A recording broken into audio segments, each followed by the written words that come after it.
Thank you for stopping by. Living to Do's review of Clipped. It's the series finale, and it was a great show. It's called Keep Smiling. Mm. I really enjoyed this show. I enjoyed Winning Time when they put that out, and I really enjoyed Clipped. And I liked the final episode. I think I liked that the best. I learned a lot that I didn't know what was going on. It was really, really interesting, and I think they did a good job in doing it. And all the players affiliated with the show did a really, really good job as well.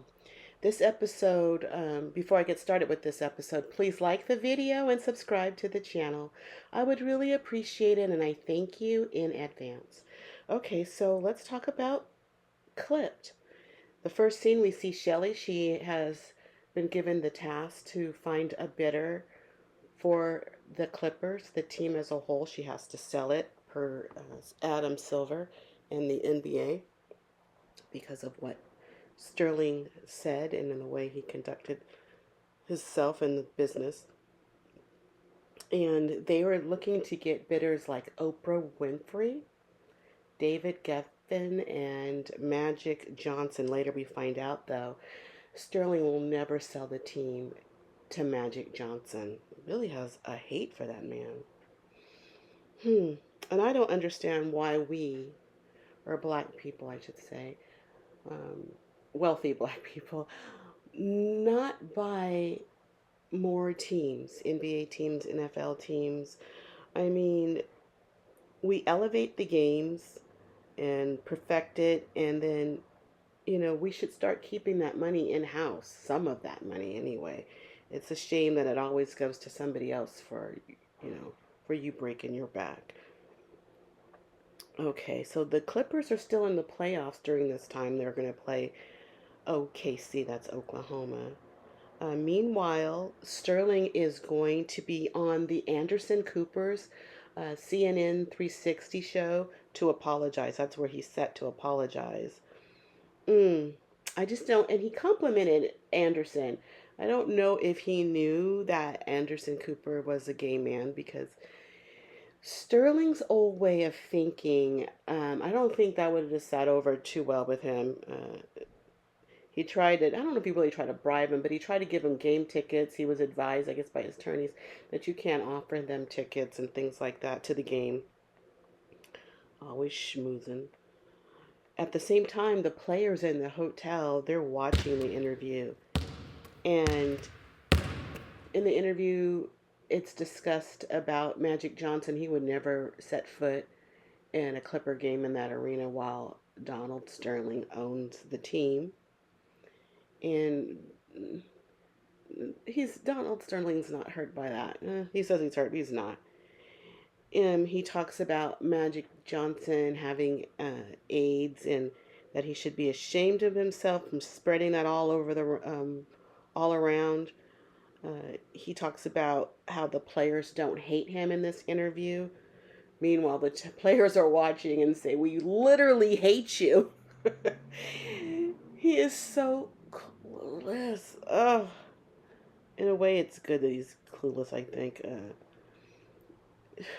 Just I don't know. He's just a terrible man. Anyway, the team, the ownership of the team is in a trust, and we learned that Shelley had it recently revised just in case one of them became incompetent, and most likely it would be him before her. I think he's older than her, and so friend Shelley's friend Justine, she says that Sterling is so incompetent that he can't even operate an electric toothbrush. She hates that dude. There's no loss, no love lost there. Now, finding this out, that the trust is revised, I think it was Justine that said she knew a neurologist that they could test him to see how competent he is. And so they had her come over, the doctor, and so he can identify things like pictures and do some math problems and things like that. He couldn't identify a picture of a hippo. He knew it wasn't a unicorn, so that was good. He couldn't spell the word world backwards, and he had to do some math problems. He had a 100, you had a -7 all the way down, and I think he had some issues. She diagnosed him as having Alzheimer's, and she gave that diagnosis to Pierce, which is Shelley, his wife's attorney, that information. And that pissed him off, knowing that Pierce had this information about his health diagnosis. Apparently, Sterling is a lawyer, and the doctor did not know that she was doing this test, for um, to remove him off a trust or whatnot. She didn't know why she was doing it. But you know what? I don't know if that would be her business to know it. Your business is to find out if he has any cognitive decline and to report that. But why you told his wife's lawyer, that might be a stretch. I think, if anything, that you tell the wife and the wife tells the lawyer. Because that is HIPAA violation, I would think. Anyway, the players lost the playoffs. They're really really, really hurt mentally, knowing that they feel like they live on a plantation and they have a plantation owner and they're supposed to act like happy little slaves. They create this terrible narrative that black people, it, what it does is they create a narrative and it becomes a belief, and then it becomes reality that black people are bad and dumb, and they set them up to fail, or they just set them up. I mean, they can't make as much money as their counterparts. um, they're just set up in so many different ways, and people have to find other means to get money, or sometimes people do things by any means necessary. And don't worry, they got a place to put you if you're bad, and even if you're not bad, it's a prison, and they make money off those prisons. They get a kickback. Even the judges are on the take. They're all in on it. No one is really going to look twice because they expect black people to be in prison. There's, no job advancements. You can do the job, but you won't maybe get the pay that you deserve, that your counterparts getting paid. They'll definitely use you as a scapegoat. If you're black, tag, you're it. They'll use you. They've already created the narrative that you're no good anyway, so it's not a far stretch in thinking that you're no good. It's already been set out there. And how can everybody in a race be no good? Kind of think. So anyway, Shelly gets a phone call. It was after midnight, from Steve Ballmer. He is looking to purchase the Clippers. He's the former CEO of Microsoft, and he offered $2 billion. Now, he seems like a great guy, has a lot of energy, and Sterling doesn't want to sell to him because he thinks he's an idiot for having so much money in cash. He is too much. He downs everybody. Um, he doesn't think he has to sell the team. He's mad at Shelley for going through the process that she was ordered to go through. He tells her, she has to look up to him as if he is her god. He said to her that without him, that she would be living in Pacoima buying dented canned food from Ralph's. Which I thought, in a way, I kind of chuckled thinking, that is so silly. But how many people did you offend by? People live in Pacoima. It's just so offensive. Um, just awful. Says, she's just doing what she's told to do, what she's been ordered to do. He says, you're just playing Barbie businesswoman. Uh,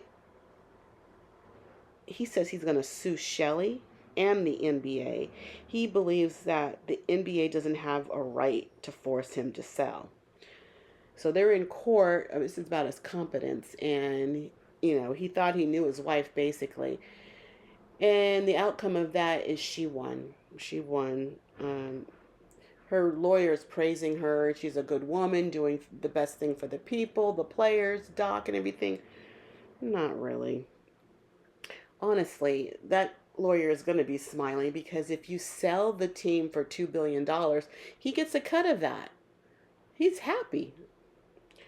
Um, Now we see Doc thinking things over, and I think he's kind of second guessing himself. Maybe he should have done things differently. He was just too focused on winning. He thought winning would make it better. He sees Andy, that was Sterling's right hand person, and he's got his banker box. He's gotten fired. He's getting his stuff. He's basically saying goodbye to Doc. He knows that everybody thinks he's a coward. He was picked right out of college to work with Sterling. He's been there like 30 years, and he couldn't say no to him. He'd lose his job. Everybody didn't, nobody said no to him. He was impressed by Sterling. And when Elgin Baylor was there and he fought the NBA for being racist, nobody stood up for him, even if they privately agreed with him. It's just that Sterling made it comfortable for the remaining people that they were not going to take a stand and lose everything to do the right thing, basically. They got livelihoods, they got mortgages, car payments. They got to be quiet. And that's what happens. People can't talk because they lose so much. You want to do the right thing, but do you really want to be out on the streets too? You got to weigh it sometimes, and it's a shame that you have to even make that choice. Anyway, uh, we have CP3, Chris Paul, and his son is with them. They're in Doc's office and they're discussing things, how things went down, and it's great that he's gone, but CP says, he's not the only bad apple in the NBA, so we know there's more of them. I can just imagine. Honestly, that scenario still exists. You got these NBA owners, and not only NBA, NFL, and all different teams, but mainly those teams. And they just treat the players, and you can see their mentality about the whole thing, and that just wears on him and it hurts him. And he's holding his little son, his little black son, who is going to come up in this world, and hopefully things will be better for him than they were for CP. And CP has tears in his eyes, and his son lays his head on his dad's chest, and they're in Doc's office, and Doc sees this later. Doc is in his condo he has his visitor, LeVar Burton is there, and they talk about how his children never seen him cry. He can't believe that CP3, Chris Paul, allowed his son to see him emotional. And he tells a story that once his family was away, they lived in Texas, and their family was away on a trip, and Doc was somewhere else. He was away from his family, and their house burned down, and he had everything taken care of before they got back. And what happened was, it was arson. Racist skinheads went into his home, put all his animals, he had 5 animals, into a closet, had a party. Later, after the party, they doused the place with gasoline or some flammable fluid. And so they knew it was arson. They knew they could pretty much who did it, but they couldn't prove it. But what he did is he cleared it all up, and before his kids got there, I guess during the fire, he had one good neighbor. I don't want to say one good neighbor, but he had a good neighbor that went in and got some pictures. Of course, that's the most precious thing that you have when you have a fire. That you should go and get those photos. Those are things you can't, replicate. And he got Muhammad Ali's boxing gloves, and that he keeps. He even had it in his condo, and it was on display there. They were kind of charred from the fire. It was a hate crime, and you know, he, but he made sure when his family came, it didn't seem as bad as it was, you know, for them. And in a way, that's good. In a way, it's kind of good that they don't have that memory so much, especially if they're young. I mean, you can always tell them when they're older. And it's true. I never saw my dad cry ever. He was a strong man. So I saw him. He never cried. He never seemed to get upset. And I kind of admired that in a way. I don't know. That's my take on it. I don't know, but it's okay to have feelings and know that when you do have those feelings, you don't have to suppress them. So I don't know. I kind of see it both ways, I guess. But then LeVar Burton shared a story about him being in Roots, and he was in those chains. He played a slave in Roots. He played Kunta Kinte in Roots, and he was being beaten because he wouldn't go by the slave owner's name that they wanted to give him. He he went by Kunta Kinte, and they wanted him to be called Toby. And in the scene, and I can see it vividly in my head right now. They beat him savagely, and he he kept the chains that he was beaten in. He has them in his home, and he has them displayed over the 12 Emmys that he earned. And what a symbol! What a just a symbolic symbol that you know. Whew, he now reads to those kids reading Rainbow. He's famous for that now. He always had to be he always, well, he's a good person, but he always had to make them feel safe enough to read to their children. And but one time, however, he went to a charity event, and he's known as a reader, and he read a book called Go the Fuck to Sleep. I know I never really cuss on here, but he read this book for a charity, and one of the brand partners dropped him for reading that book.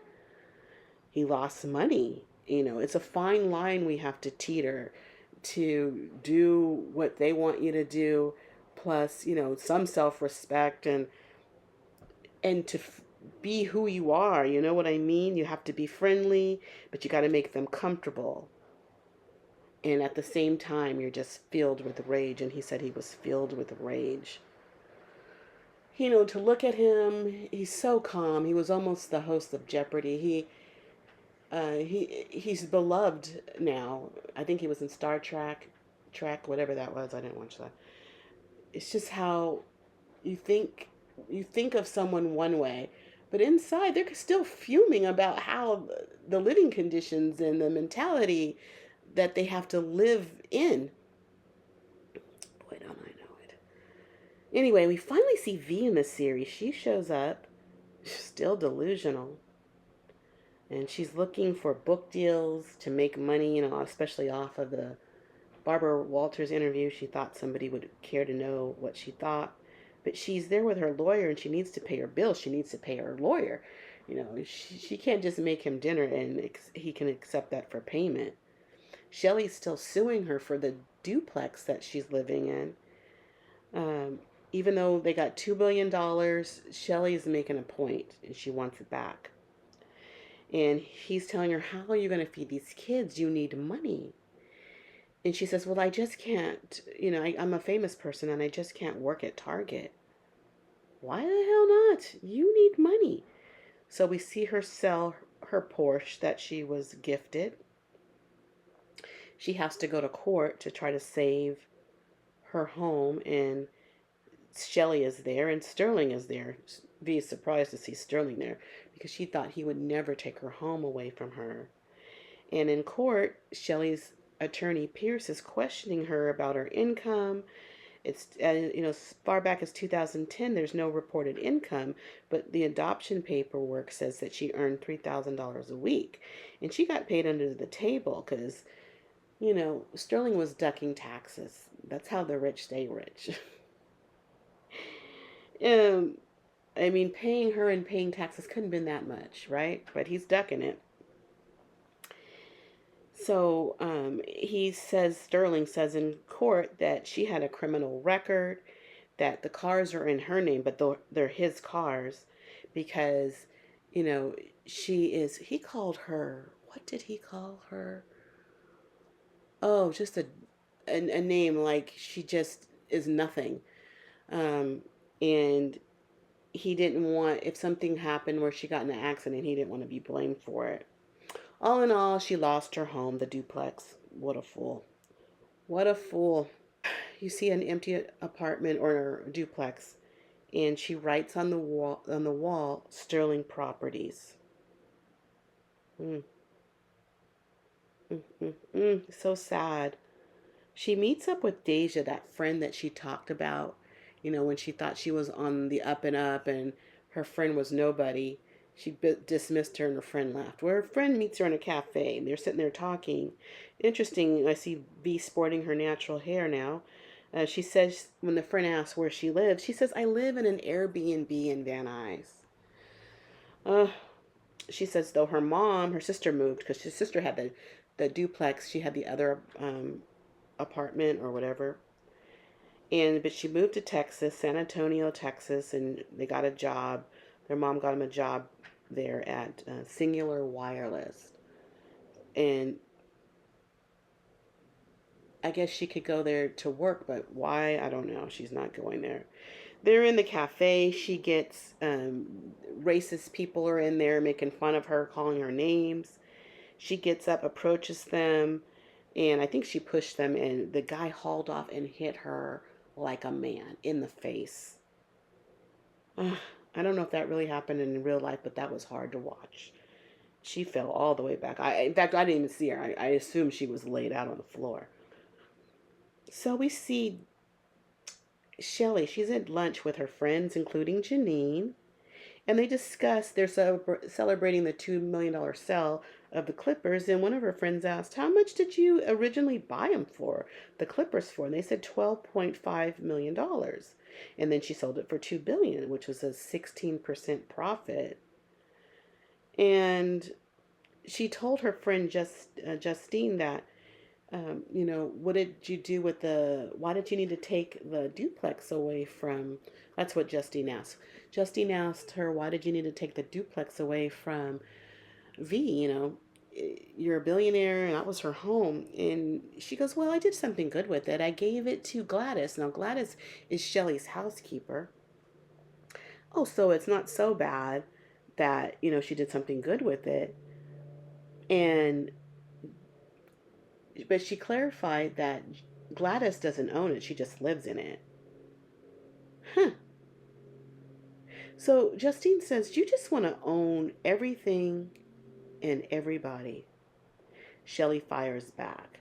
And she talks about her friend. This is same thing that uh, V did to her friend when they had a falling out. Talk about them. She talked about her friend's flowy clothes like there's something wrong with it, and her long hugs. Well, that's a good friend. You two are made for each other. What? You both think you own everybody. I'm sorry. I'm sorry I worked through my marital problems instead of joining you with your flowy shirts and your consignment shops and your long hugs. I'm sorry I made money. I never realized it was a condition of your friendship that I give it all up like you did.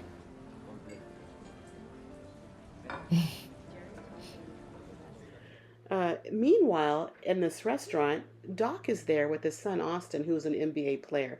At the time, he says he's playing for the Pelicans. And he ordered his food, and it was paid for. I guess Shelly paid for the food. And so he goes over to Shelly's table, and Shelly's basically saying, I just wanted to say hello. It was her way of saying hello, paying for the food, and that she says how she misses the team and everybody. Uh, and he says, well, you're still a part of the team. He looked at the books or whatnot, and she's still getting 12 tickets a game. I don't understand that because I thought Sterling was banned for life. Maybe that's for her and her friends. And it's also noted that if they win a championship, that they are to get 3 rings. Why 3 rings? He doesn't know why they get 3 rings. I can't understand that. One for Shelly, one for Sterling, and one for Andy, maybe? I don't know. They own the practice space that the team has to do their workout practices in. So they're going to get rent money for that. He says, with all this, he's still filled with rage about them. And that word rage, you got to use that carefully around them because they'll pin something else on you. he sat his doggy bag on her table. And then Justine looked at her and says, "Well, you don't own him," which was nice. He should have talked to Justine to find out what's really going on. Okay, so we see there's a scene with V and her kids, and they're scrubbing the side of a trailer. Is that her Airbnb she lied about? Oh, there was writing on the trailer. It's run down, rickety. You're better off going to San Antonio and working at Singular Wireless. I don't know where she's going to work. At first, I thought it was her job to scrub the trailers. I didn't realize that's her new home. That's so sad. And the boys are out there scrubbing. This is the life you wanted to give them? They should be out there on a little league team, just scrubbing away their new home. And then we see Sterling. He's out there enjoying his life. You know, no skin off his back, literally, because he's out there in the nude, sunbathing. Ironically, he's out there in the nude, trying to get sun to be tan, to look like a race of people he thinks is beneath him. Irony, I don't know. It seems like the team likes their new owner, Steve Ballmer, which is good. I really hate that word owner. I mean, they're getting away with the word master bedroom when people show homes and stuff because it just doesn't sound right anymore. And I think owner sounds worse. Just get rid of that. I'm more uncomfortable with talking about owner when you talk about people more than a master bedroom. They have a shot of Elgin Baylor. He makes an appearance with Doc at the arena.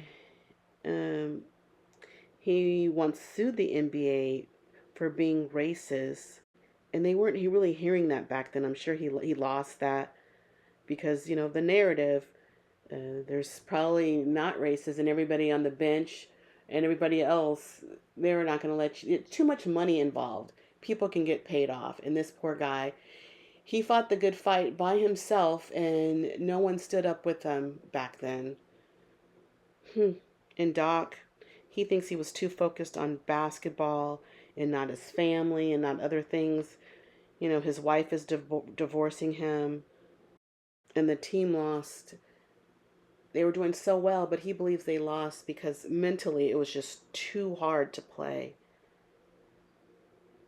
I swear the fabric of this world is still weaved with racism, and we still get tangled in it. It's what I learned. It was this team, all this money, the players are making money. I didn't know all of this was going on. I really think this was a great series. A really great series. I really enjoyed it. I don't know what they'll come out next, what other teams, but it was really interesting to go in depth to see all the goings on with the Clippers.